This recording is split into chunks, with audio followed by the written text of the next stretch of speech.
Hi, everybody. Welcome to my homestead and welcome to my channel. My name is Jared. Is this going right now? Oh, there we go. There was a little delay on the YouTube side. Hope everyone's having a good night. It's Saturday. Well, I guess I can't assume that it's night where you are. Let me know where you're at and what time it is. It is time for my annual rant about Halloween. It's now a tradition on my channel ever since I started. I'll give it some time for some people to get in here. There's 20 people as of right now, 32. So who do we got? Keith S., Tampa, Florida here. Okay, so over there, it is evening. Ema Carpson, honestly, I can't see Christ celebrating Halloween by going to haunted forest and being chased after by somebody with a chainsaw. It's an interesting visual, yeah. I can't see him celebrating it at all. Well, and that's a good question. Is this going to be like a holiday that is no longer celebrated in the millennium in any form? Don't know. Melodolin, hello. I'm in Colorado and it's 4:30 p.m. Not quite night. Laugh out loud. Olga Landry, hello. Jared, hello. Gracie Lou Freebish, CO2MC number 26. Hi from Idaho Falls. 4:30 here. That's the Mountain Time Zone. William, Bill in the Philippines. What time is it in the Philippines? Tammy Christensen, hi from Texas. Cancel Halloween. Lisa Christine, yes, I need a good Halloween rant. I need to know I'm not alone. All right, so we got a lot of people that don't really like Halloween in the chat so far. SH Sherry Hansen, San Jose here. So that must mean, based on the other times, it's like 3:30 over there. What time is it here? Oh, it's 5:30 my time. I forgot that for a minute. Catherine Christensen, I've always hated Halloween. Claudine Burke from Utah. Me, 3:30, Southern California, still light outside, but the yard decor is just evil, with like a purple demon with horns. SH, I count down the days until Halloween is over. Daniel Hershey. Hi, Jared. Is it about something? Okay, is this about something that is supposed to happen between now and Halloween? No, it is about Halloween itself. Of course, with these live streams, they go in all sorts of different directions. So it's just been a while since I've done a live stream. It's been kind of a rough week for me, like with putting out videos. Like I've been having stuff, like fun things that I've been doing in my personal life. But, well, I'll tell you the truth. I broke a rib as well. So that, and it hurts when I laugh. Broke a rib. So I've been dealing with that a little bit. It's not like the worst thing in the world. It just feels like a bruise, but broke a rib. So that's kind of slowed me down a little bit. But I felt like doing a live stream today. Then after that, I'm just going to start the night with my family. We're going to watch some movies and shows. Lisa Christine, I'm trying to figure out how to make it more about our ancestors, but still fun. Greasy Lou Freebush. Freebush. What is up with everyone in Halloween anyway? The decor is in people's yards is astounding. Well, I'm going to tell you like right off the bat. I'm not against Halloween in general. You know, I don't know how long you guys have been watching my channel. We celebrate it. You know, my kids all have their costumes. My oldest girl is going to be Dorothy, you know, because now we live in Kansas. I don't know if that's like what inspired her. The other one is my second youngest is going to be a referee. And then my autistic son, he's going to be Sonic the Hedgehog. And we got his costume, I want to say it was last month at Costco. And I think there can be a wholesomeness to Halloween. But, you know, every year that goes by, it seems like it gets darker and darker with people in stores. And, you know, especially going to Spirit Halloween, if you're outside the United States, I don't know if like Spirit Halloween is in other countries, but it's basically a really popular like seasonal store that pops up around Halloween time, and it sells costumes mostly. Um, and it just seems to get darker and darker every year, to the point where it's like I can't even like step foot in there because some of this stuff is really bad. Keith S., any redeeming value with Halloween?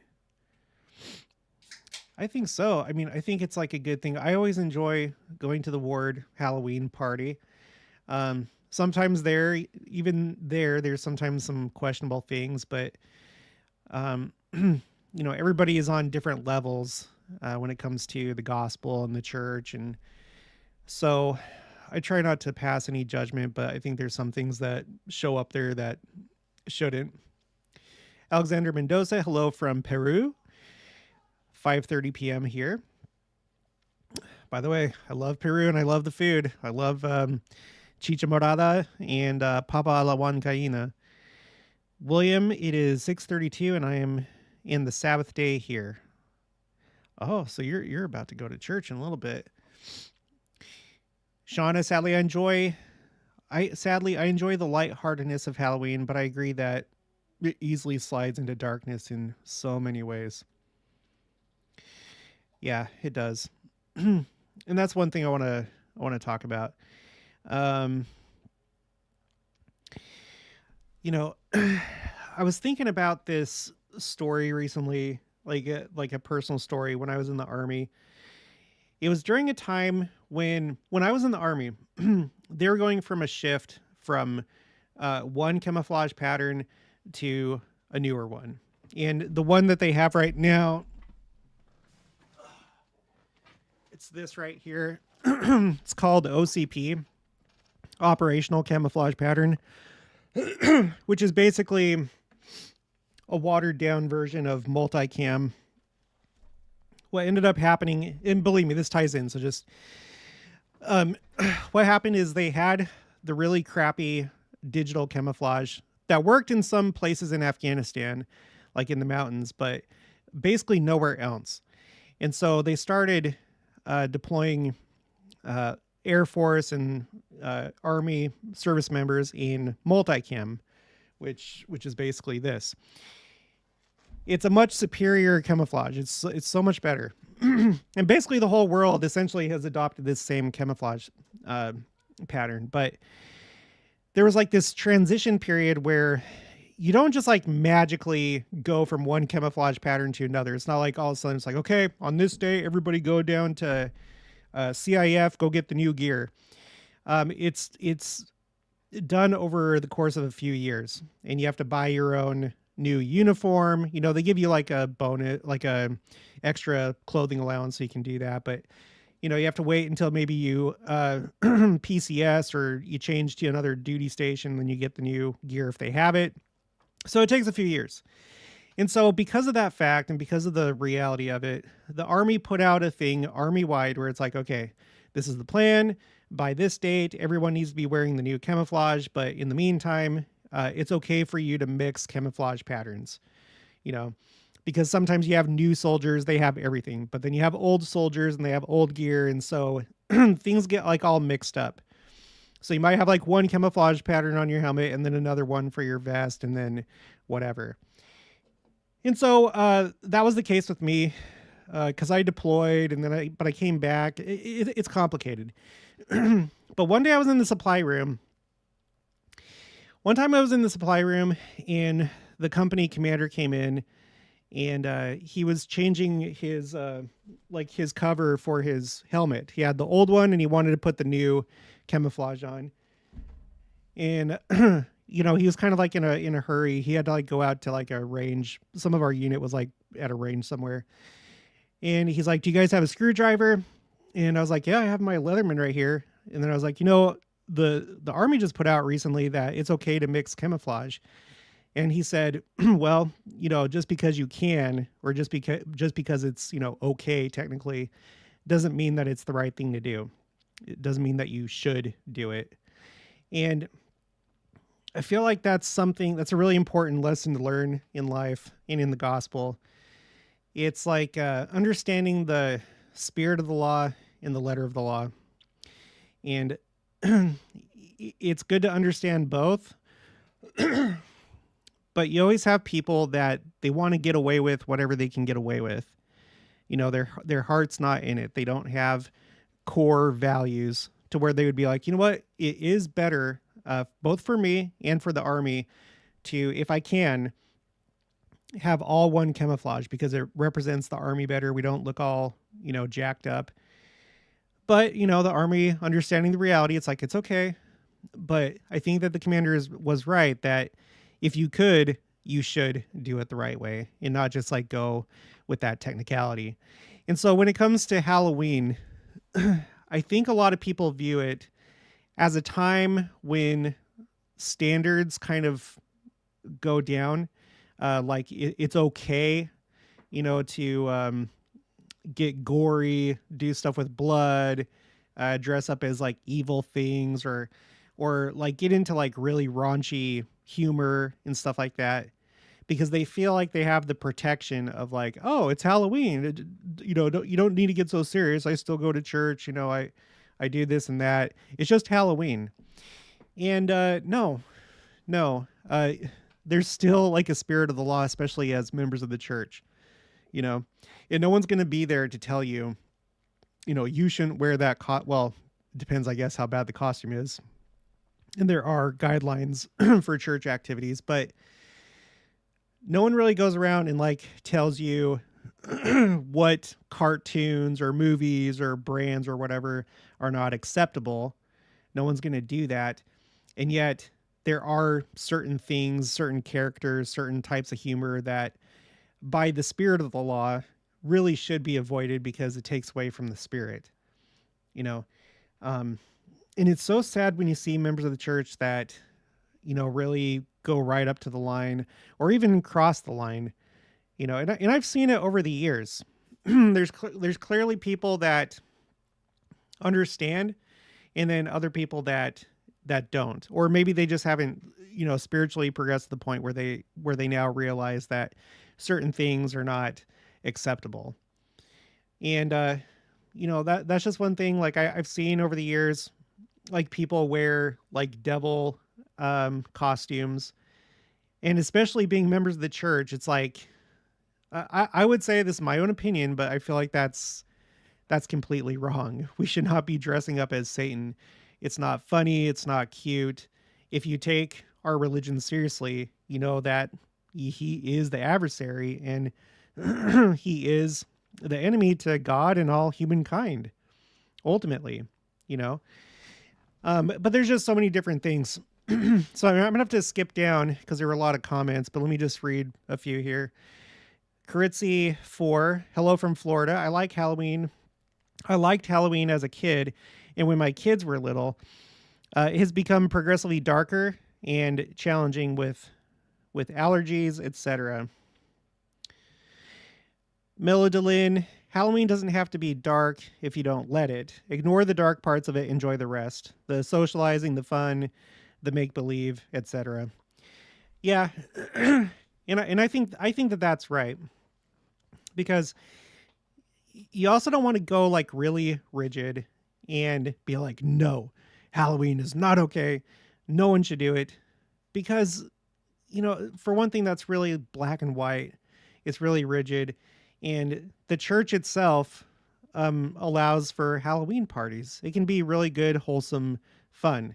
And it is. Over the years, I've been a lifelong member. It's always been fun going to church Halloween parties. But it's up to you to like recognize where that line is, where it starts to get too dark and not appropriate. Eve A. Dame, if all the demons really came out on Halloween, ...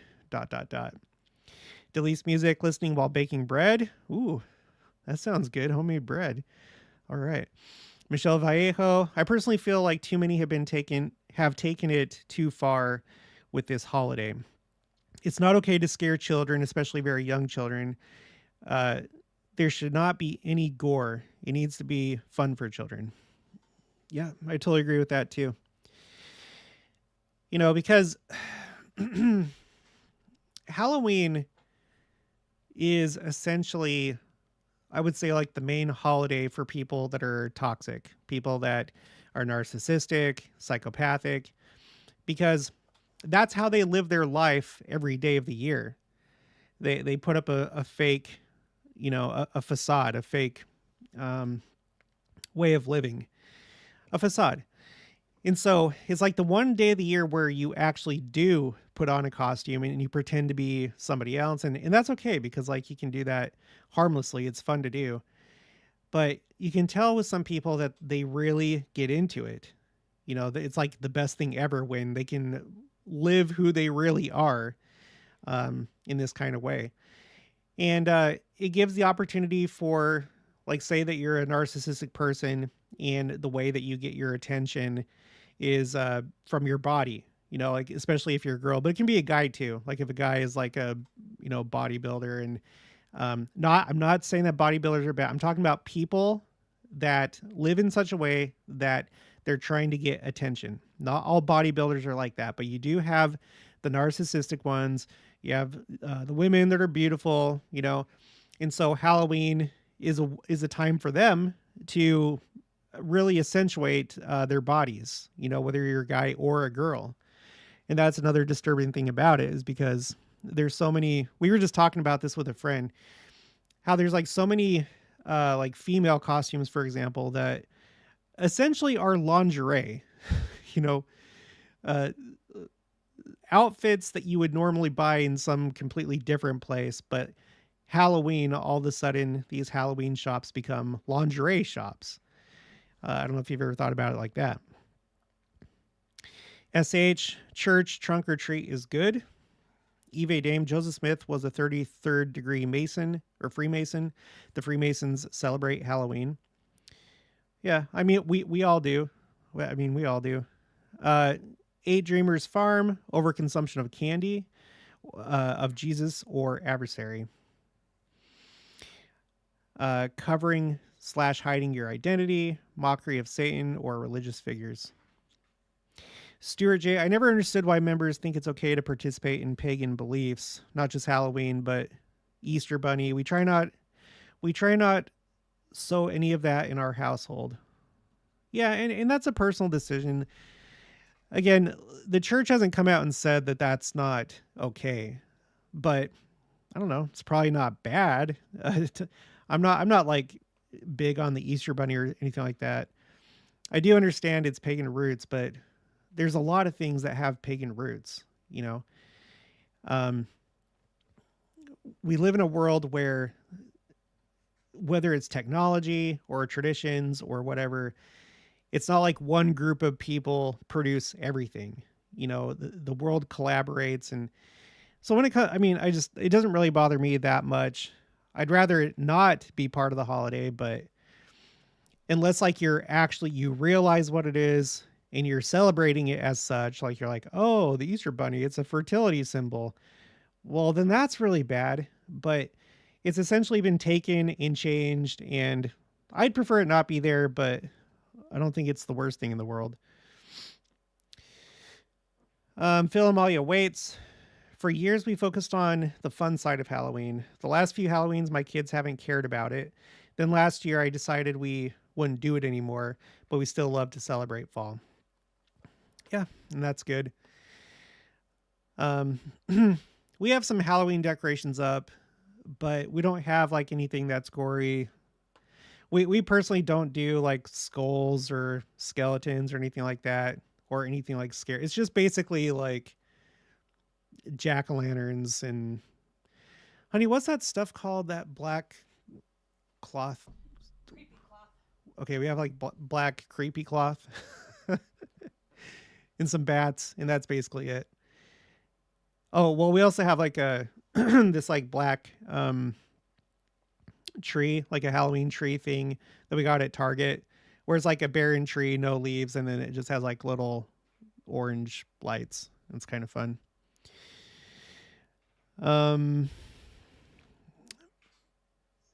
Brandon Potter, this past Monday, my essay ward had a Hogwarts part decorated in the church primary room.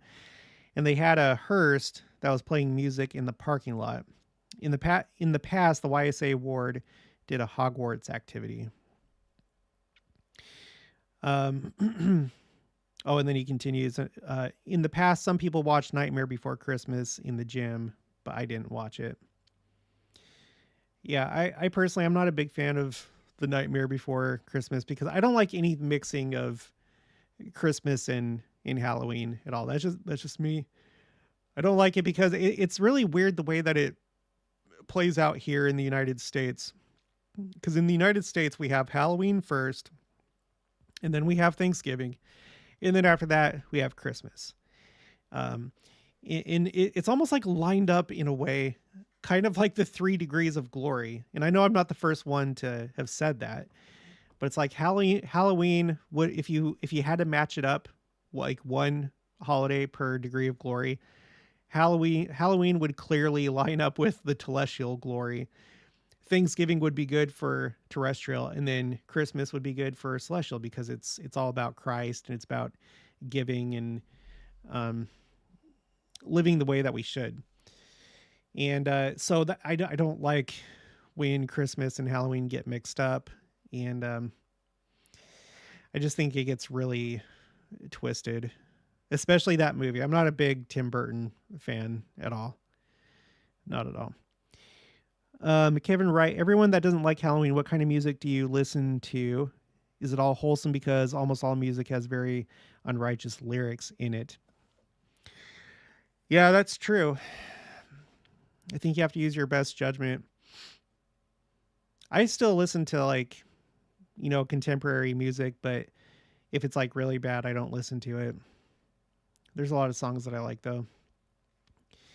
That's the thing. It's I don't think you have to go off on like these very rigid paths where it's like you don't listen to any music or all you listen to is the Tabernacle Choir or things like that.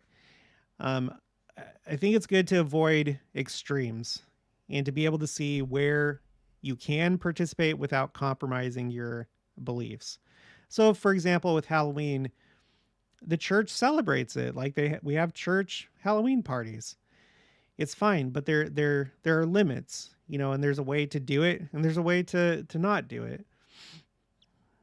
So anyway, Karate says my wife likes the Day of the Dead theme. I'm sure I'd recognize that if I heard it. The Haystack, it's a Star Wars dress-up day. It's a Star Wars dress-up day and festival, non-fire time. I make soul cakes, basically new traditional cookies for us. Cool. Yeah, it's a great day for things like that. Play out, your Star Wars fantasies. 8 Dreamers Farm to Eve. Easter Bunny, Santa, Tooth Fairy, it's all lying to our children. It stinks to let go of fun things, but think celestial makes it easier. Teal, Swan Teal. Hi, Jared from England. Flower. Hello. I hope you're okay. I know there's been a lot of, rainfall in the UK. Hopefully your area hasn't been hit by the flooding that's been going on. Linda Moses, when I was young, the scary costumes were Zorro. Now they are ugly, scary monsters, etc. Yeah, now they're like disturbing things. It's like the horrible things that people think up and somehow get enjoyment out of or entertainment out of. And again, that speaks to the whole narcissist psychopath thing. There's people that well, for one thing, they don't feel.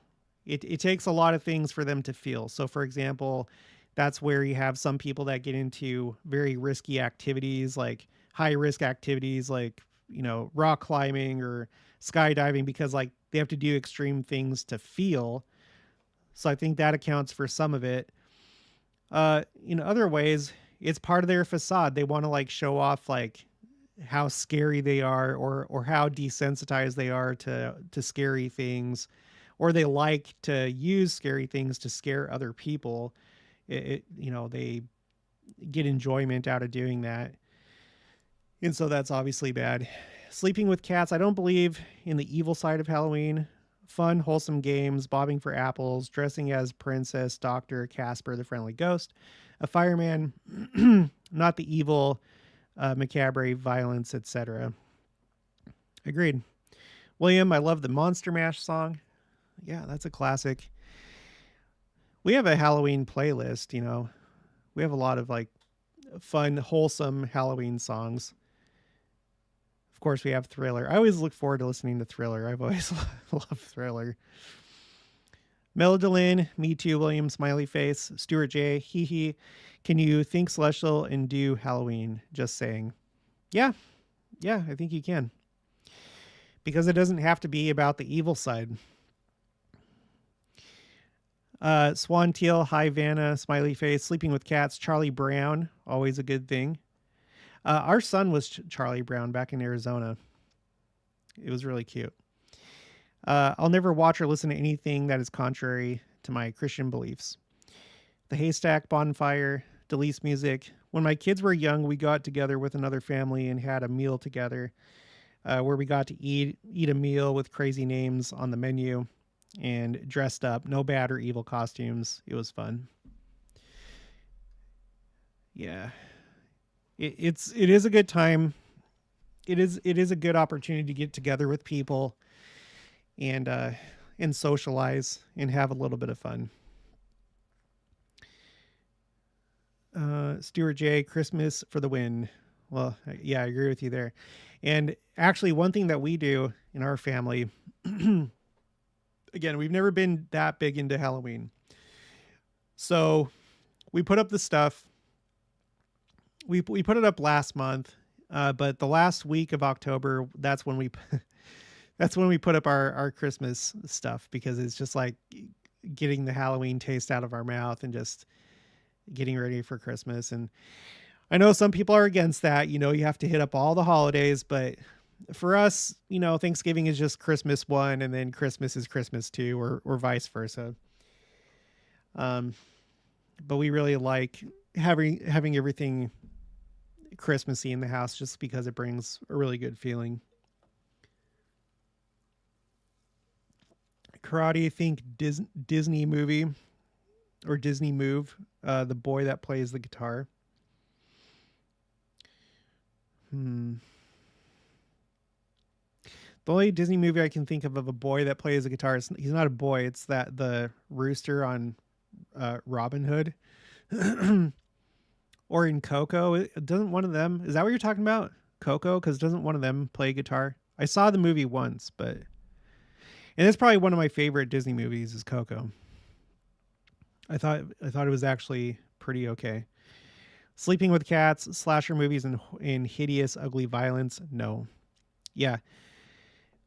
Horror, slasher, or horror movies, it just blows me away. I know that a lot of it is narcissism, psychopathy, and then just pure evil. But to get entertainment from, even though it's fiction, to get entertainment from seeing people terrorized or tortured or suffering, that really to me says that there's something really wrong going on if you enjoy that kind of entertainment. It's no good. Like seriously, it's no good. And I'm hoping, well, I'm going to say that I know that in the millennium there's not going to be any of that kind of entertainment, quote unquote, anymore. This like horrible horror type stuff. It'd be interesting to see if the only people that enjoy it are telestial people. I don't know that that's the case. And again, you know, we are fluid, meaning that you can start this life telestial and then raise yourself up and, you know, have better standards later on, or you can like kind of like go up and down and be different things throughout your life.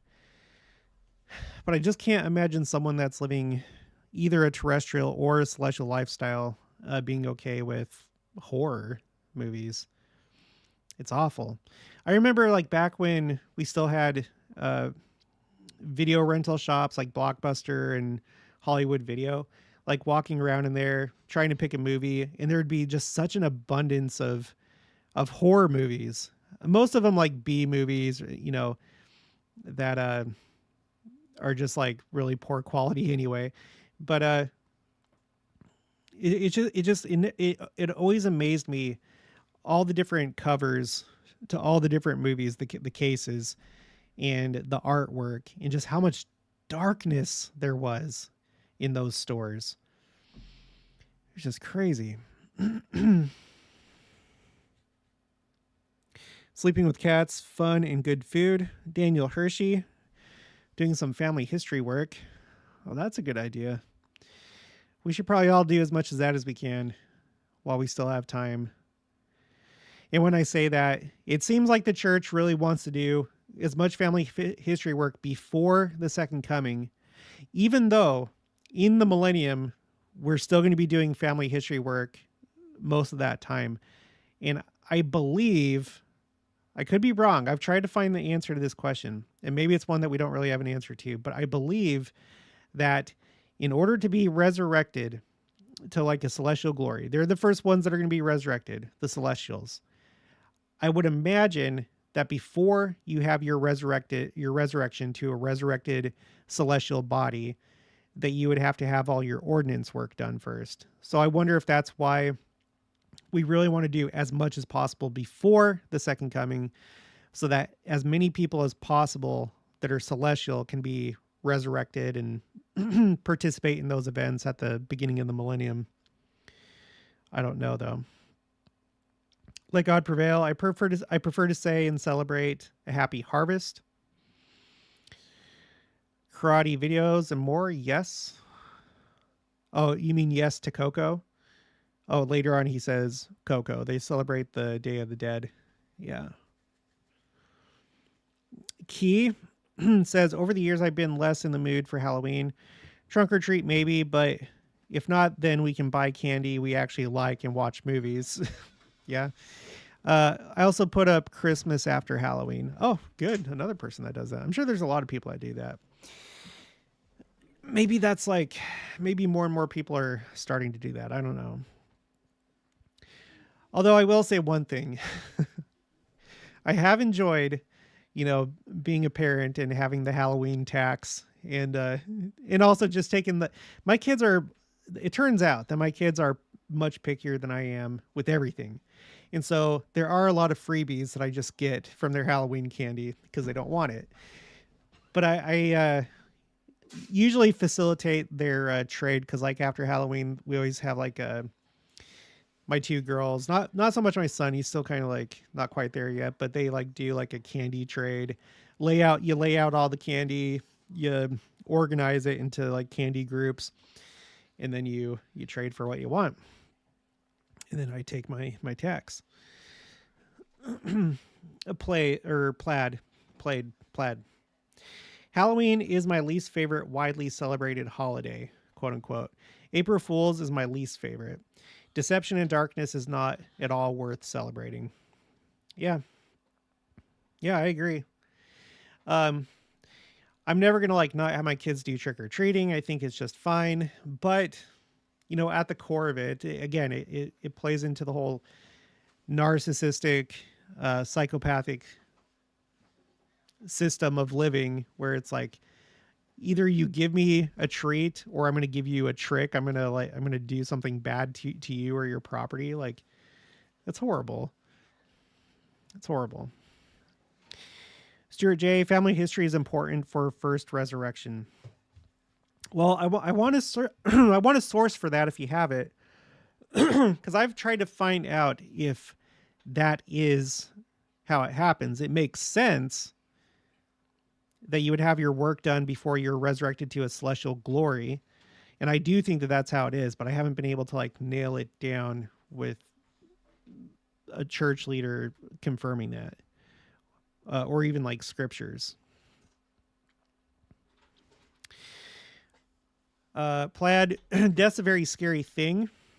Baptism's even a representation of it, then overcoming through Christ. So how death is made into entertainment is a form of mocking or making light of a sacred thing, in my humble opinion.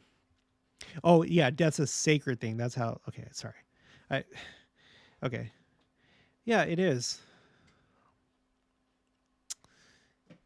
It really isn't something to be feared because we know what happens, and especially if you're living righteously. Maybe if you're living unrighteously, maybe it is a more scary thing and something to dread. But I never thought about it that way. A mockery of death. Because it's not good to make like a mockery of birth.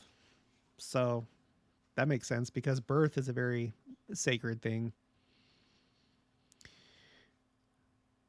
Um,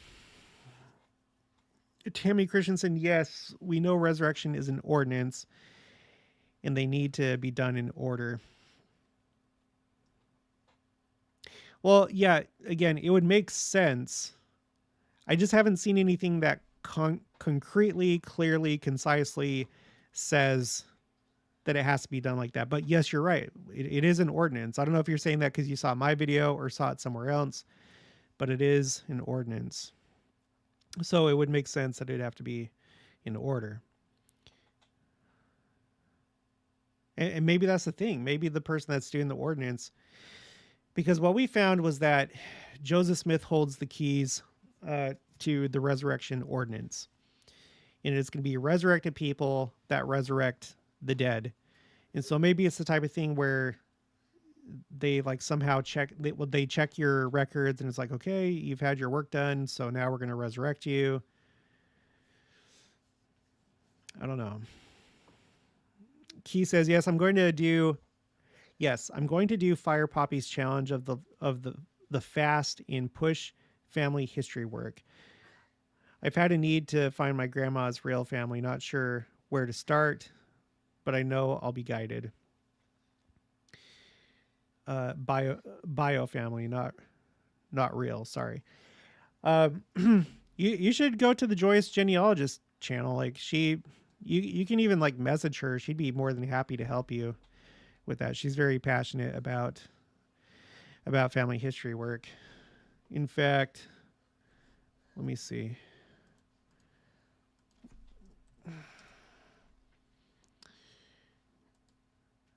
Give me just a second.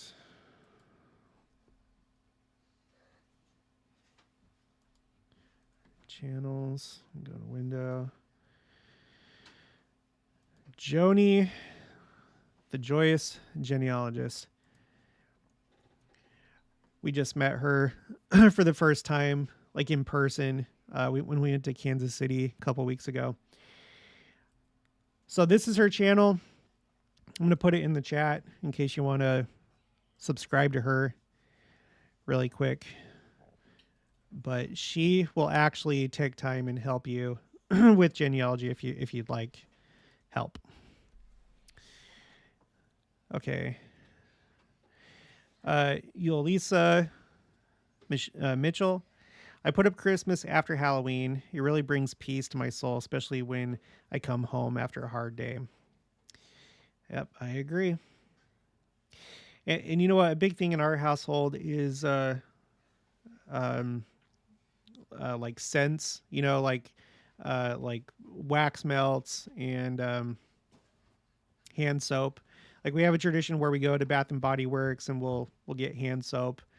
We didn't do it for fall this year, but we always for sure do it for Christmas, and it's usually like the same stuff. We get like the candy cane one, and then other ones that smell like, you know, cookies or whatever. And that, oh yeah, in pine. Yeah. Can you grab the wax melt that we got, the fir one, the pine one? I always feel that these like different scents add to the feeling of the holidays. We got this one. This is not a paid promotion, by the way, but we got this recently. The Fraser fir smells so good. We've for Christmas there's been a few years where we've gotten fresh cut trees, and we don't do it all the time, but I love that smell. that was always something that hit me whenever I went to my grandparents' house, because they would always have a fresh tree, and it just like the scent that came from it was so strong, and it just like really, it's become a very nostalgic thing. But that's one thing that we do. Um, Plaid, we had a child with too many allergies for trick or treat, so we did bowling or fun. We did bowling for fun many Halloweens. Yeah, that's cool. Probably like what, like peanut allergies and stuff like that. Coconut. Karate, just men made perfect. Dot dot dot dot dot. Wink. Sleeping with cats. I'm in New York, not the city, but just walking and seeing these lifelike, insanely real looking skeletons and the lot makes it difficult for me to enjoy my walk. It honestly upsets me. Yeah, and that's another thing, this is just yet another thing that can be narcissistic with the holidays, whether it's Christmas or whether it's Halloween or whatever. Definitely there's some people that go all out with their decorations, and there's going to be like good people that are genuine, that do it just because they truly genuinely enjoy the holiday. There's other people, however, that because from my study of narcissism, a lot of toxic people, they don't like the holidays because it takes the attention away from them. People are having fun spending time with family. People are having fun, looking at Christmas lights, whatever.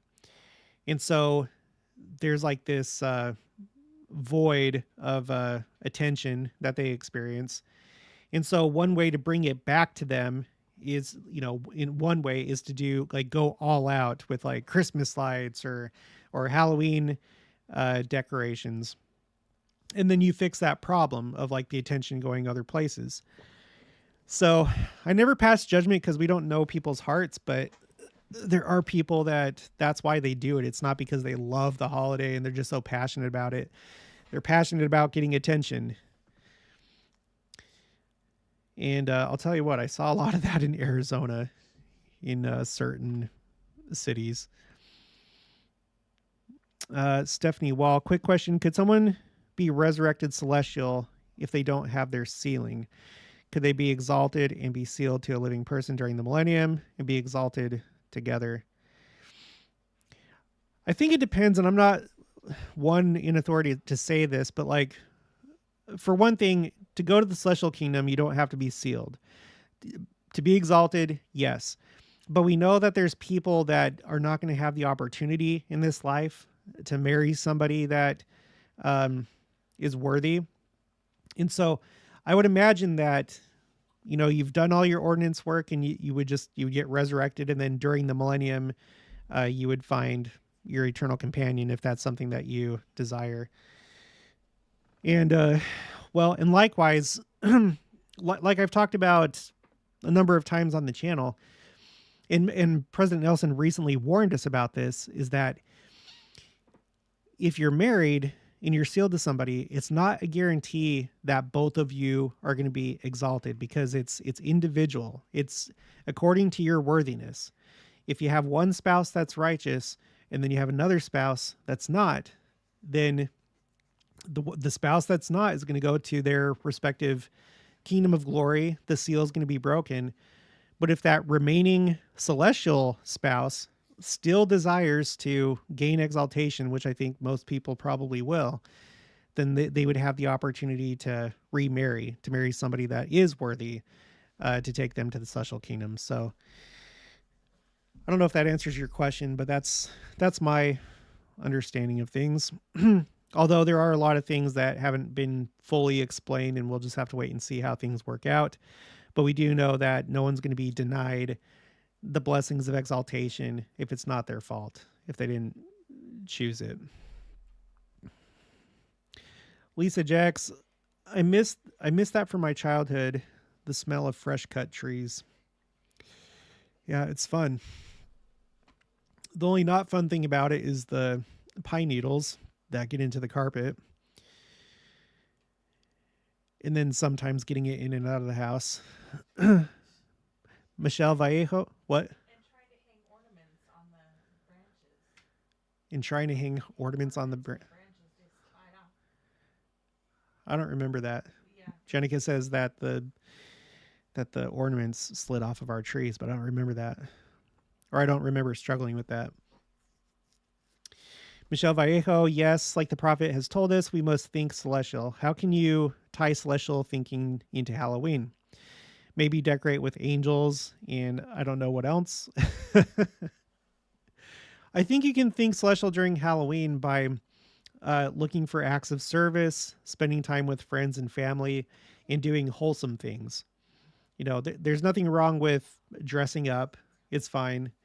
Depending on how you dress up, it shouldn't be immodest and it shouldn't be like evil things, but you know, it's okay having fun and doing that kind of stuff. And, you know, doing nice things for the kids, you know, maybe one year give them, you know, more candy or give them, you know, some different type of thing for trick or treating. Cause like you care about those kids, you love them, even though you don't know them, you just want to have them have a happy, safe Halloween. There's definitely ways that you can think celestial during Halloween. You know, you can't control other people when they get into the gore, they get into the evil and stuff like that, but you can control your own life. And that's how it is every day that we live, you know, in this life. Other people make their choices, but you make your own choices that are righteous and then try and be a good influence on others. Plaid, one thing about Halloween that church does not support is cross-dressing, but it seems that is something you see quite a bit. See Deuteronomy 22:5. Women's costumes tend to be less decent. Yeah, as far as cross-dressing, I don't know that I've personally seen that too much in any of the wards that I've been. At least not that I can think.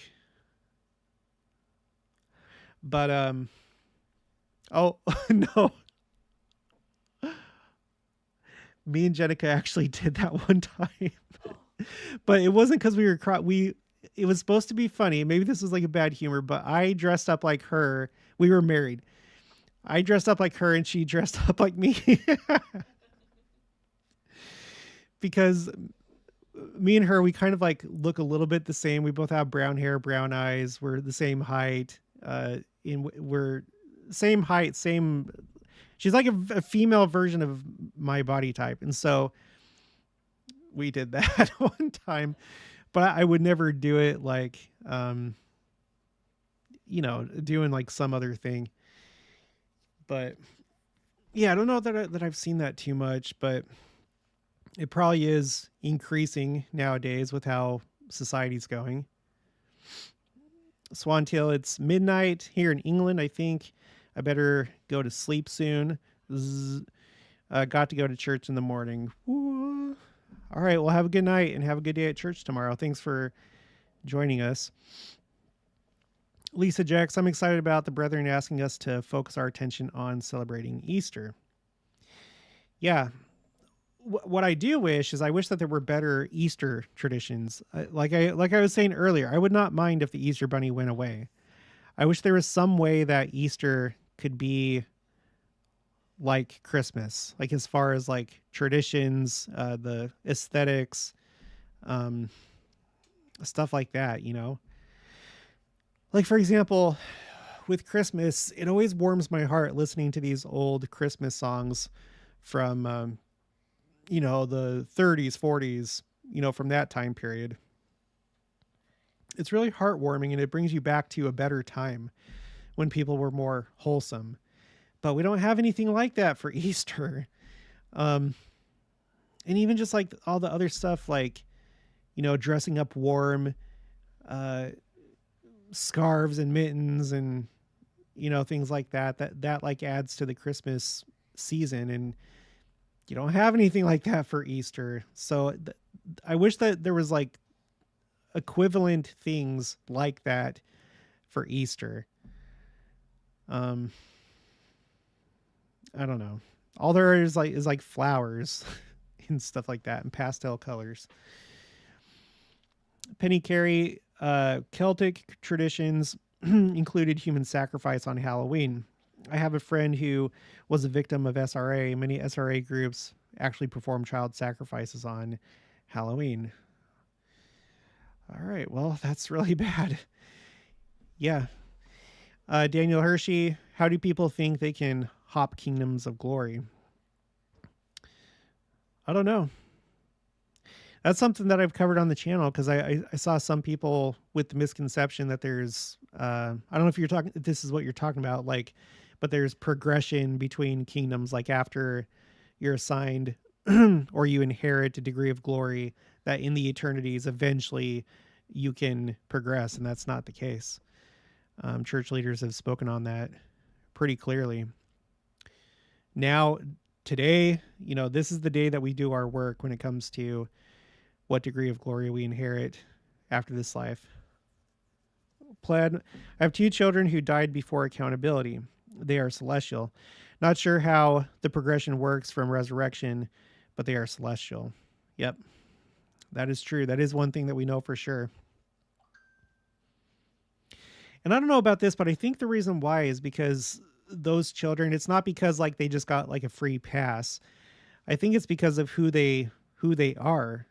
That they are righteous. If they were to live a full life, they would be celestial for sure. And so Heavenly Father just doesn't see the need for them to do a full life like the rest of us suckers. And so they just, they come here, they experience some life, but ultimately they obtain exaltation. That's my understanding. Let God prevail. I too want to do Christian Fire Poppy Challenge. Wink. Eve A. Dame, spot on about narcissists, sociopaths, and psychopaths. Who will even go in debt to try to outdo other people on things of no eternal value? Yeah. Yep. Whether it's decorations, maybe sometimes it's a costume. We discussed the showing off of bodies, but if it's not showing off your body, it may just be, how intricate your costume is and you're trying to wow everybody. There was one time, we went to this Halloween party with some friends, and there was a guy there that he had this full on, jumpsuit costume. It was a werewolf. And when he put on the headpiece that went all the way around, it wasn't like a mask in the front, it was like whole thing. He turned into somebody else. He turned into somebody else, and it was kind of freaky. It was as though all of his inhibitions went away. Frankly, he was acting like a buffoon when he did that, and it was just like, man. And I think some people, they love Halloween so that they can have the excuse to step outside of regular life and do things that normally would not be considered acceptable. But because it's Halloween, it's like, oh, haha, it's Halloween. Penny Tidwell, probably because Jenica was the one that struggled with the ornaments. Laugh out loud. I don't remember decorating those trees, so I can't speak to it personally. Carmetic of Tucson, when I was 66 years old or 6 years old. When I was 6 years old, I put in my Aunt Edna's old lady clothes. So I'm guessing you're probably 6 years old. If you're doing that at 66, then I mean, okay. So put on my Aunt Edna's old lady clothes and walk around the house saying, "Oh dear, oh dear." So I have participated in cross-dressing and mocking the elderly under age 8. Okay, so not at 66. It's hurting my rib. I don't know if you were here when I said it, but I broke a rib and it takes a while to heal. And every time I laugh, it hurts. Catch the buzz. Um, Missed my comment. 10 back. Thanks. Sorry. When the chat starts going, like I can't do every single comment. So feel free to post it again. I'm sorry about that. Here, let me do my let me use my breathing apparatus to help my recovery with my broken rib. Okay, so give me just a minute.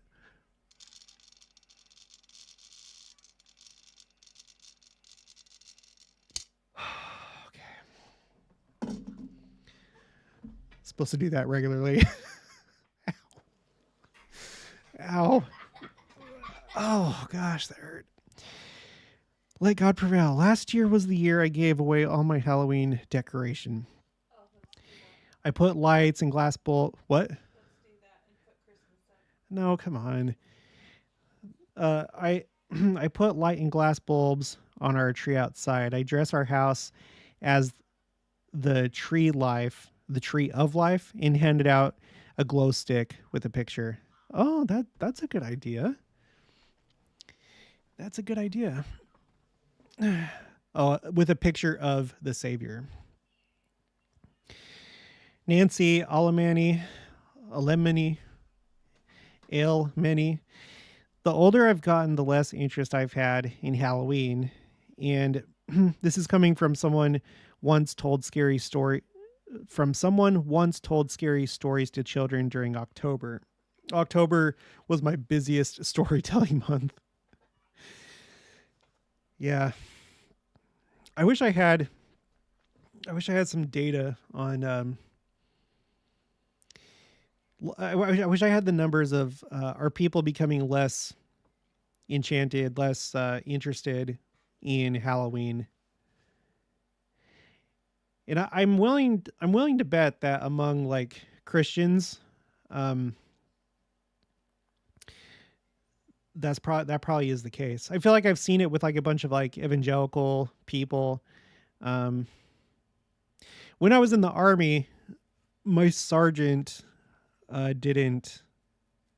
Well, she kind of went to an extreme where she didn't really do Christmas or Halloween, but I kind of wonder because she was kind of toxic, and I wonder if that was like a excuse to not spend money, because I know that there were like some financial issues, and because like that's like an easy way to be like, look, I don't want to do the holidays. I don't like the holidays. They take attention away from me. I have to spend money. I don't want to do that stuff. So I'm going to claim that I'm really religious and these things are bad. We shouldn't be doing it. So actually, I'm doing the right thing. I think there's other people that do that. Eve Dame, Easter rabbit is symbolic of the Easter star of Bethlehem, and Jesus, who is a rabbi of the crucifix, aka Rabbi Crucifix, Rabbi Crucifix Rabbit. An interesting idea, Eve Dame. Stuart J. According to the prophet Joseph Smith, this work is important not only for the dead, but for the living saints as well. He taught that the saints must go forth, building their temples, erecting their baptismal fonts, and going forth and receiving all the ordinances, baptisms, confirmations, washings, anointings, ordinations, and sealing powers upon their heads in behalf of all their progenitors who are dead, and redeem them, that they may come forth in the first resurrection, and be exalted to thrones of glory with them.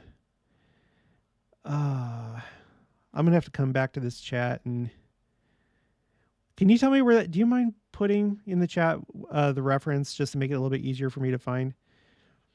Yeah, because that does seem to say right there, do all those things so that you can be part of the first resurrection. Yeah, it just makes sense. Oh, Stuart J. reference above. Okay, I'll come back here and find it later. Okay, cool. Thank you. Michelle Vallejo, while I'm sitting here thinking celestial about Halloween, why not hand out the Book of Mormon with why not hand out the Book of Mormon with the candy for those kids that are old enough to read and comprehend what they're reading? You know what? I'll bet you're not the first person that's thought that, and I wonder if somebody's actually done that before. That is not a bad idea. Okay, this is going to be now part of the Flood the Earth challenge, everybody. So if you're staying home and giving out candy, hand out copies of the Book of Mormon and then let me know. It's really not a bad idea. I want to see you do it, Michelle. Tammy Lynn, ever since everyone started doing trunk or treat instead of trick or treat, people have lost interest because that's where all the fun was. Yeah. I don't know. For us, we do both. I think it's like this upcoming Saturday, like next Saturday, that we're going to have our trunk or treat. Tammy Christensen, we do an Easter basket with symbols of Christ, one each night until Easter. We read the Easter story and decorate an olive tree with lights and names of Jesus. Oh, that's a good idea. What needs to happen is like some of these type of traditions need to catch on and get big and replace some of the other things. I would not mind. I would not mind for doing Easter egg hunts. I wouldn't mind for that to go away and be replaced by something else. In fact, every year it gets a little bit harder because my girls want me to find harder and harder places to hide the eggs, which means more work for me. So I wouldn't mind for that to go away. Sherry Ware, after my daughter was born, I had to do that breathing thing and I hit 10 all the way to the top the first day. So is that a challenge, Sherry? You think you're better than me? Well, mine goes to 4,000. So, and I've already hit 1,500. So 10, I don't know. Let's see if I can do this again. Okay.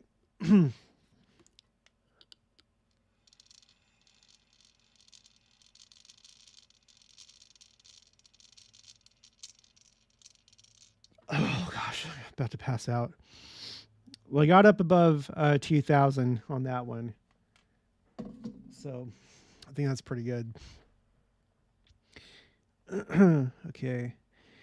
Stuart J put the reference again. Salvation for the Dead, Enrichment O. Salvation for the Dead. Doctrine and Covenants Student Manual. Okay, cool. I'm gonna add that to my spreadsheet.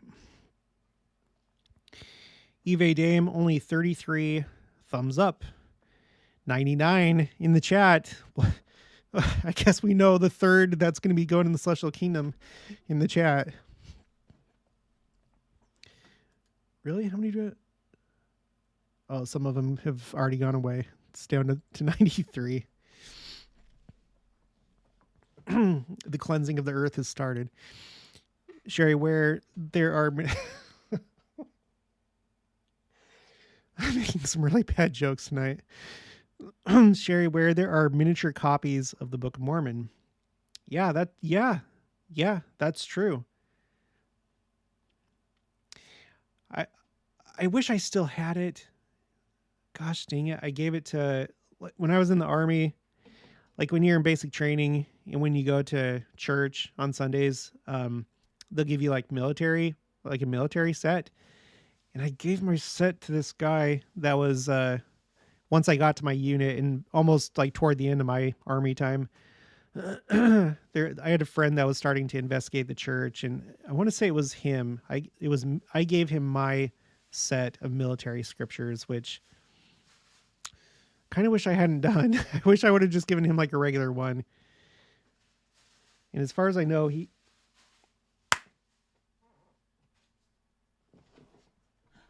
You okay? Yeah. It was mosquito.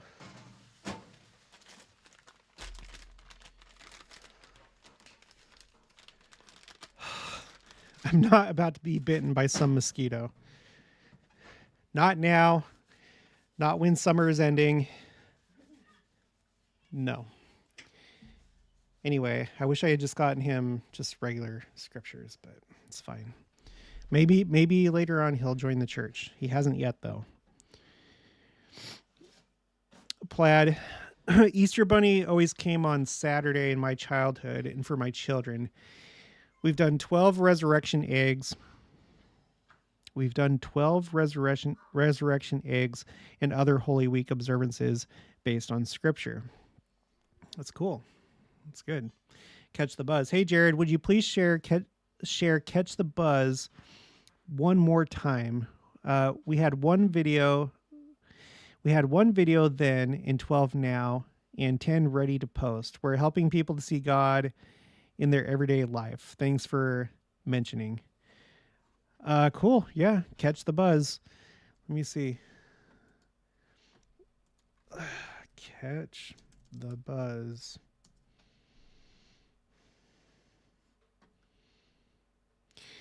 It's not. Oh, wait, here we go.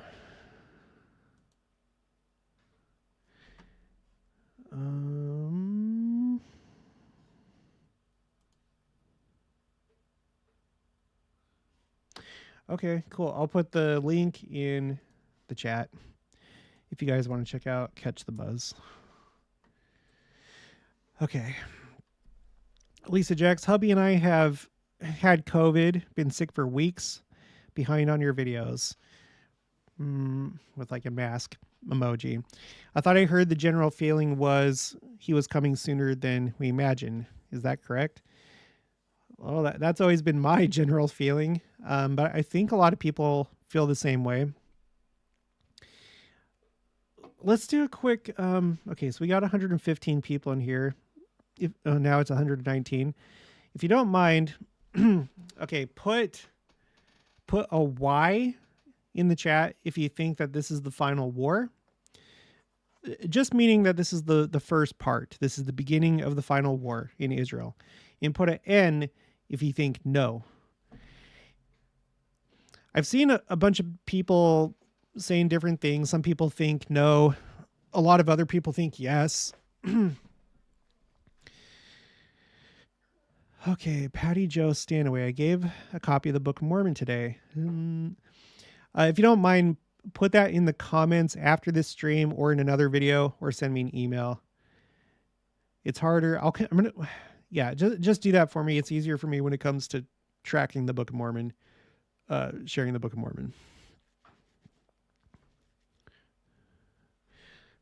Plaid says pocket-sized Book of Mormon is $5.05 US dollars compared to the Book of Mormon soft cover at $2 USD.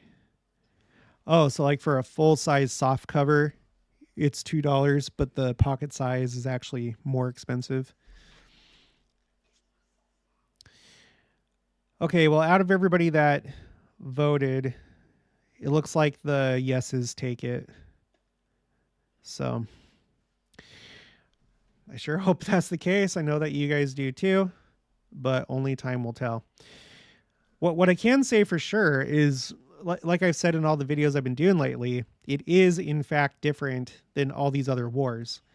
And it's definitely the most serious since the Yom Kippur War, and very possibly even more serious because the main part of the war hasn't even started yet, the ground invasion of Gaza. And already the death toll is comparable to Israel's other major wars, the War of Independence, the 6-Day War, and the Yom Kippur War. So, and if you get on social media or you look at the news, people all across the world are going crazy over this. There's a lot of anger in the world right now. There's a lot of anti-Semitic things going on all over. You know, I saw in Barcelona there was like a hotel that was owned by a Jewish owner, and it was attacked. In fact, there was a story I saw today. Let's see. I want to see if I can find it really quick. President of synagogue stabbed. Yeah. Samantha, this is on CNN, but there's a bunch of different outlets that are covering this. Okay, so Samantha Wool, the board president of the Isaac Agree Downtown Synagogue in Detroit, Michigan. The president of a Detroit synagogue board was found dead Saturday morning with multiple stab wounds outside her home, police said.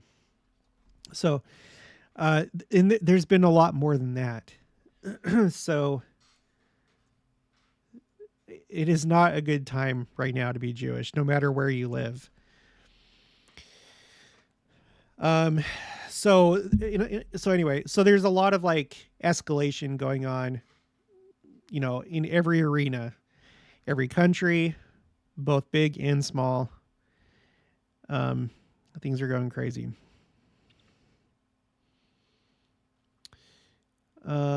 Catch the buzz. Wondering if people still have the same time frame feeling about the second coming. I say 2024, but now this war is making me think, hey, it could be sooner than that. Yeah, I don't know. I did a video earlier today, and I have a new quote that I need to add to my spreadsheet. I have the quote from Jeffrey R. Holland saying that, where he's like, could the second coming happen tomorrow? Yes, of course it could, but is it going to? I don't think so, but it could. Which says to me that he does not believe that there's, XYZ prophecies that still have to take place before the second coming can happen. Well, I found another one from Joseph Fielding Smith in Doctrines of Salvation where he says the same thing. He doesn't say, this and this and this still have to happen. So I'm trying to compile all my different quotes like that. I don't know if there's more out there, but it really could happen anytime. We're not going to be able to tell until after it's happened.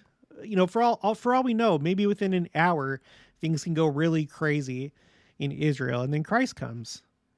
I don't know. You don't know. No one knew that this war was even going to happen.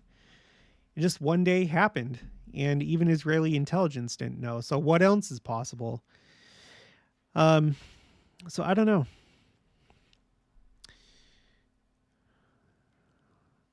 Sleeping with cats. Not sure. I feel the world as we know it will change in a snap and will be tested. Catch the buzz. Would be interesting to do another poll when people think it's going to come. Stuart J. This is the early birth pains, but the final one is bigger. I mean, who knows? Neither you or I are in a position to where we can say that with authority. And things could happen very quickly. In fact, when the ground invasion does happen, and we've been talking about this for a while because it's been delayed and we just keep going and it still hasn't happened yet. But it seems like when it does happen, there are other forces out there that are ready to take things to the next level. So things can get really, really crazy really fast. Plaid says, have a friend who is Jewish. It hit me with this conflict that the Book of Mormon is meant for Jews and Gentiles. And I wonder if it's time to share it with her again. She sees Christ as a prophet at last discussion. Yeah, I would encourage you to do that.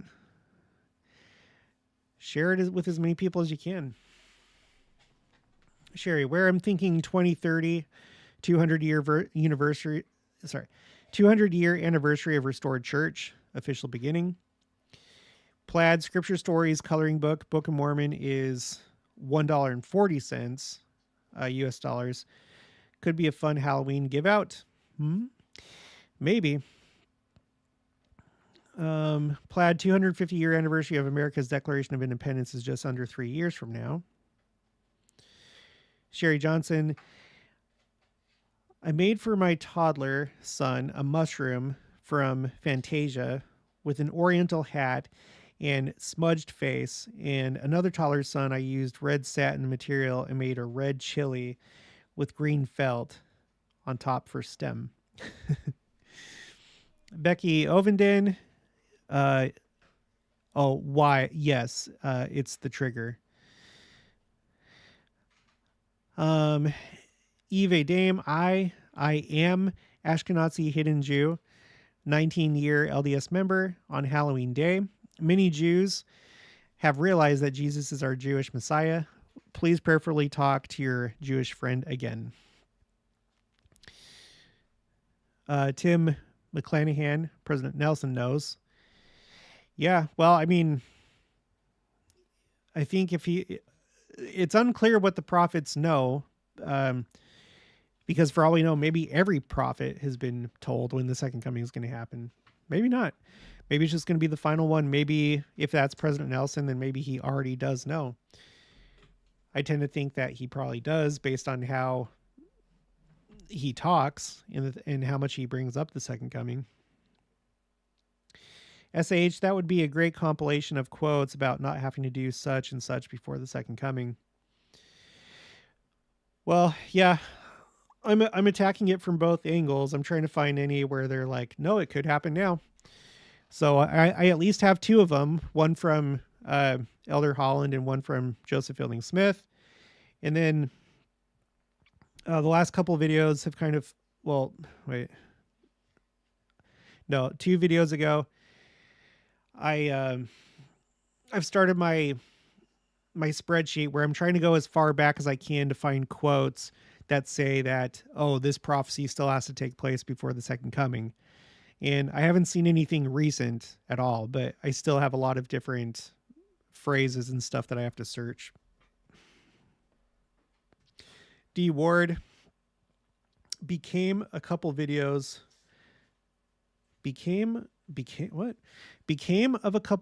your friend Fire Poppy did.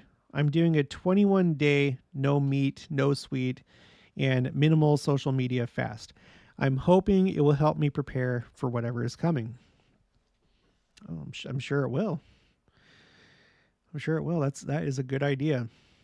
As you can see, I'm drinking soda again, but I'm still on my diet, and I'm the lightest that I have been. Last time I weighed in, I was at 249, which is down from my my peak, which was 282. So I've lost quite a bit of weight, quite a bit of weight, and it's still going down. Sleeping with cats. The ground invasion is where we will get more clarity. Yeah, I think so. It seems like everybody, especially the enemies of Israel, are waiting for the ground invasion. I think that's when things are gonna, very, very realistically, that may be when World War III happens or takes off. If not World War III, then this like a regional war in the Middle East.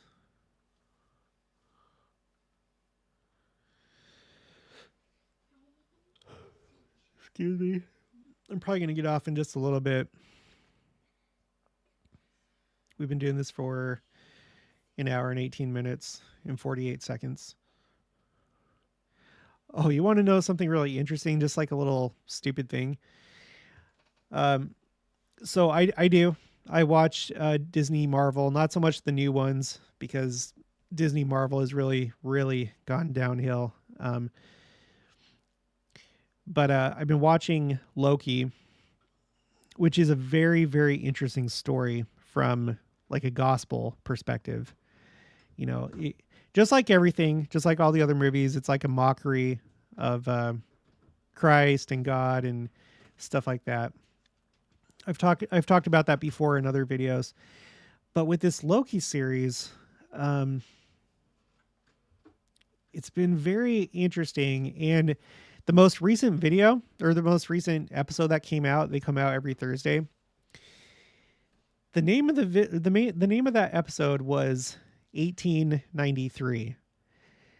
Okay, this isn't really a spoiler. It's not a spoiler, but the characters they go to the year 1893 as part of what they're trying to do. And do you know what year or what happened in 1893? That was the year that the Salt Lake Temple was dedicated. And with the dedication of the Salt Lake Temple, according to Wilford Woodruff, which he said at the dedication, that's when the the angels mentioned in the book of Revelation, the 4 angels that were waiting to harvest the earth and bring judgment and destruction. It was with the dedication of the Salt Lake Temple that they were released. I can't help but to think that that the people that inspire these movies and this entertainment maybe had that in mind. Like maybe even Satan himself, like, you know what, have this episode, have it be 1893. Very interesting. Such a random year to pick. And as far as I can tell, it doesn't really fit into the story really in any way, like why they specifically chose that year. It could have been 1898 or something like that, but no, it was 1893. I don't know. Just interesting. Rod Turple. Hey, Jared. Hey, Rod. Let's see. Destiny Vids. I've heard the 2 prophets that are killed are both named David. Where does that come from? That is one of the first things that I tried to look for when I started this channel 2 years ago, because I had heard the same thing from one source, and I cannot find anything that says that. I think that was a misunderstanding of the 2 Davids prophecy, that it doesn't have anything to do with the 2 witnesses, but there's 2 Davids. One David is the original King David, and then the other David is Christ when he comes to rule the earth during the second coming. I think somebody stumbled across that, and then they assumed that that was referring to the 2 witnesses, but I haven't found anything to substantiate that. However, if there is some kind of thing that says that, I do find it's interesting that we have 2 Davids right now that are in the quorum of the 12 apostles. We have David A. Bednar and we have D. Todd Christofferson. The D stands for David. And we've looked into Elder Bednar's last name, his surname, which is it's a traditional Jewish name from Hungary. And it means, in English, it means Cooper. So I wouldn't be surprised if Elder Bednar has Jewish roots. And he's the one that's over the Middle East. Maybe that's why. Like, that's his area. Lisa Jex, did you watch the Groot shorts? Ha ha ha. No. But we probably will. It's hard. We've been really selective with the Marvel movies because, like I said, some of them are getting darker, and so we avoid those. Like the most recent Doctor Strange is really dark.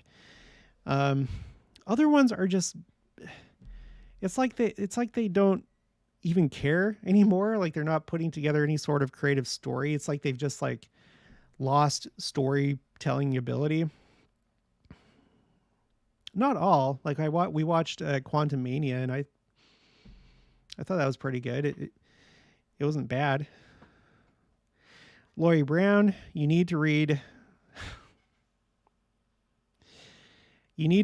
Michael B. Rush, book about Enoch. I appreciate the recommendation. Me and Michael B. Rush are completely opposite people. He does his own stuff. He has his own interpretation of things. I do not agree with virtually anything he says. I know what he said about the Book of Enoch and his whole thing about the Watchers and the Nephilim and stuff like that. I've done videos about that. In our church, we do have an official belief on who the sons of God are. If you read, if I remember, I did a video about this. When you look in the book of Moses, okay, so there's this whole idea that you have the sons of God that married the daughters of men, and they had an offspring hybrid race. Okay, that's like a favorite thing of evangelicals and people that believe in that way, that they were this hybrid race and they were giants and whatever. In the book of Moses, okay, which is inspired scripture, it reverses it. It's the sons of men who marry the daughters of God. And what that concept is talking about is intermarriage between people that are not of the covenant and people that are of the covenant. It's not about a hybrid race between angels and mortals and then having giants. And the Book of Enoch is cited for this concept. So anyway, I'm not going to go off on that, but look, I'm sure that Michael B. Rush is great. He comes up all the time in the comments, but I disagree with him on many things, whether it's the 144,000, whether it's the 10 lost tribes, whether it's the Antichrist, whether it's the Nephilim, and I have playlists for all those different things. I stick to not only the scriptures, but I also do painstaking searches to look up what our modern day prophets and apostles have said about these topics instead of trying to like read the scriptures and interpret them myself. I stick to the words of the prophets, and it turns out that they've spoken on pretty much all these things. So anyway, sorry, it's just something, there's always like the same names that keep being recommended time and time again. And yes, I know about these people, and I'm sure they're great. I'm sure that we agree when it comes to things that actually matter, like the gospel and the church and you know, the important core doctrines of the church. But when it comes to things that have to do with the second coming and these more fringe topics, we do not see eye to eye. Nicole Reeder, this will be our 5th year not celebrating Halloween. Instead, we do a restored gospel version of Day of the Dead. We call it Day of the Redemption of the Dead. That's good. I like that. TMC, growing up, it was the one time of the year where we had a neighborhood block party. All the non-members in the neighborhood participated and made games for kids. Fall festival stuff with costumes. Wish we could have neighborhood unity like that again. Oh, well, you bring up a really good point. You know, with all church activities, whether it's linger longer or, you know, back when they used to do church, like ward basketball, or things like that, those are always good opportunities to invite people that are not members of our church, for them to, you know, meet members of the church. And so that's one good thing that comes out of ward Halloween parties.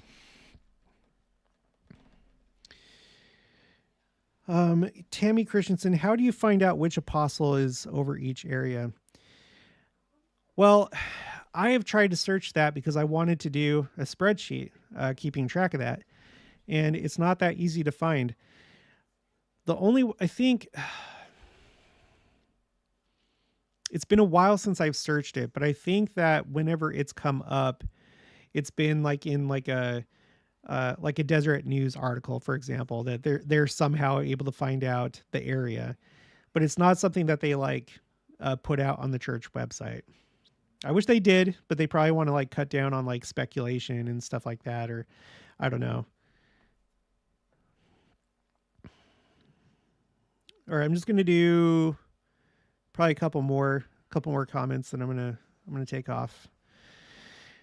Key, Groot is cute. They do have an episode that he dresses in a dress and is a princess. I watched them with my kids, and my son asked if boys wear dresses. He's 3. Good watch and communicate with kids. Yeah, see, that's the thing. It's kind of a fine line, and I think it's up to each family to determine where that line is, because every family is different. I know sometimes there's like the tendency to want to just like withdraw from society, you know, like for example, just here, like we're in Kansas, we're in a small town, and we have a teacher that had my daughter, it's like for debate. She had to defend this, devil shoe. I'm sure maybe you've heard of it, maybe not. Let me pull it up. Nike Satan shoes.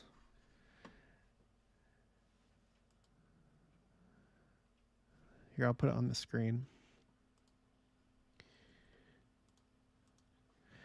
Okay, so New York Times, Nike sues over unauthorized Satan shoes. So this rapper guy right here, he, I guess it was something like he bought 666 pairs of these shoes, and it has a scripture on there that has to do with Satan, and it's really bad, really disturbing. And so we have a teacher that thought it was a good idea to have kids defend that shoe. And, the main topic is, copyright law, but she chose this particular story that's very disturbing. I wouldn't look into it if I were you, because it gets darker than what you just saw.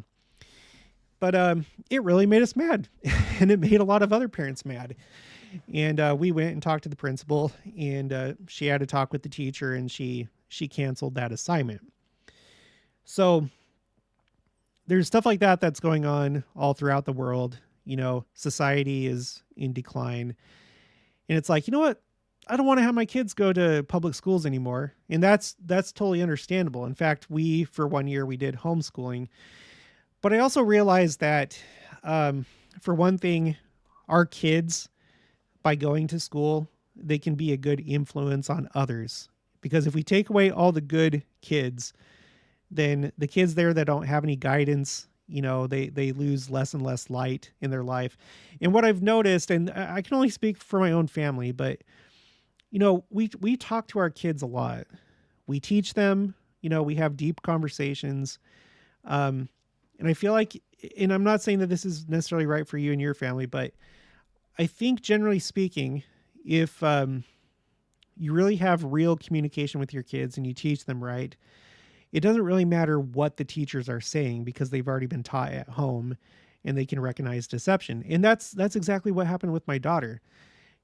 She was upset that the teacher chose to do this. And so she told us, and she even argued with the teacher a little bit, but we taught her right. And so these teachers, and then later on, once my kids go to college, these professors, they can say whatever they want, but we've taught our kids right. And we keep that communication going about important things. But you have to just follow the Spirit, because maybe, it's not one size fits all for every family. All right, Midnight Saint gets the last comment, because they just did $4.99, which is not necessary, but thank you. Thank you for helping me find the Second Coming Church timeline. As an Elders Quorum teacher, I always try to stick to the church's material. Yeah, and that really is what we should do, especially if you're teaching in church, like you're teaching Elders Quorum or something. We should stick to church sources. And President M. Russell Ballard, he said one time in a talk that, was it in a talk, or maybe he was talking to CES personnel? I'm not sure, but I'd have to find it. But he said that he wished that people stuck more to church materials, because he used to be on the church's correlation committee, and he's seen how that process works, how when the church puts out anything, they make sure that it's doctrinally correct. And so he talked about the fact that he was disappointed whenever people draw on outside sources to teach in church, because a lot of times those are uninspired sources, and he knows just how good of a job the church does at keeping church materials doctrinally correct. So that's why I think it's important to do that. And that's what I try and do on my channel when we're trying to figure out, the church's official interpretation of, this prophecy or this doctrine or whatever. Just go to the church, because maybe the church knows what the church believes and what we should believe, because it's the Lord's church. Okay, well, that's going to be it. I wish I could go longer, but I need to go lay down, and it's an hour and a half, so it's a pretty good amount of time. I'll probably do more live streams in the future, maybe next Saturday or something like that. But thanks for joining me this time. Hope you guys have a good rest of your evening, a good Sabbath, and a good Halloween. I'll talk to you guys later.